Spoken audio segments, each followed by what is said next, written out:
সিংহ টিউটোরিয়ালে সবাইকে স্বাগত জানাই।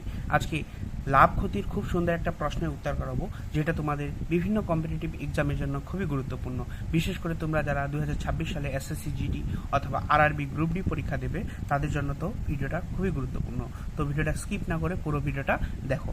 এখানে বলছি একটি দ্রব্যের লিখিত মূল্য 280 টাকা এবং এক দোকানদার 10% ছাড় দেন।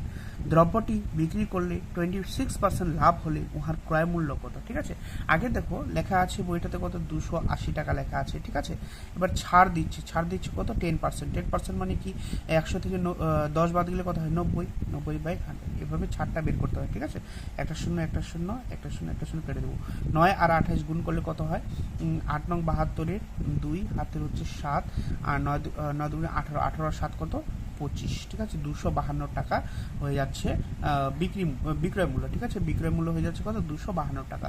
এবার এই বিক্রয় মূল্যটা থেকে বলছে দ্রব্যটি বিক্রি করলে এত টাকায় বলছে 26% লাভ হলে ক্রয় মূল্য কত? ক্রয় মূল্য। ঠিক আছে, ক্রয় মূল্য বের করতে বলছে। ক্রয় মূল্য বের করার নিয়ম কি? বিক্রয় মূল্য ইন্টু উপরে হচ্ছে তোমার 100 দেবো, নিচে হচ্ছে এই লাভ যেহেতু হয়েছে 100 সাথে এটা যোগ করে দিব, কত হয়ে যায় 126। ঠিক আছে, 100 সাথে গুণ করলে কত হয়ে যায় 126।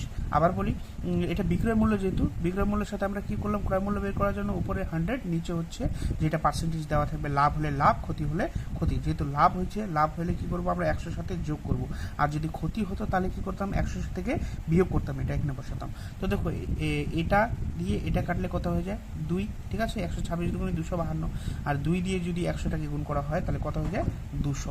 ঠিক আছে, এই 200 হয়ে যাবে আমাদের ক্রয় মূল্য। তো দেখো এখানে 200 কোথায় আছে, 200 আছে সি নাম্বার অপশানে। তোমাদের ভিডিওটা কেমন লাগলো? যদি ভালো লেগে থাকে তাহলে একটা লাইক আর ভিডিওটা শেয়ার করে দিবে।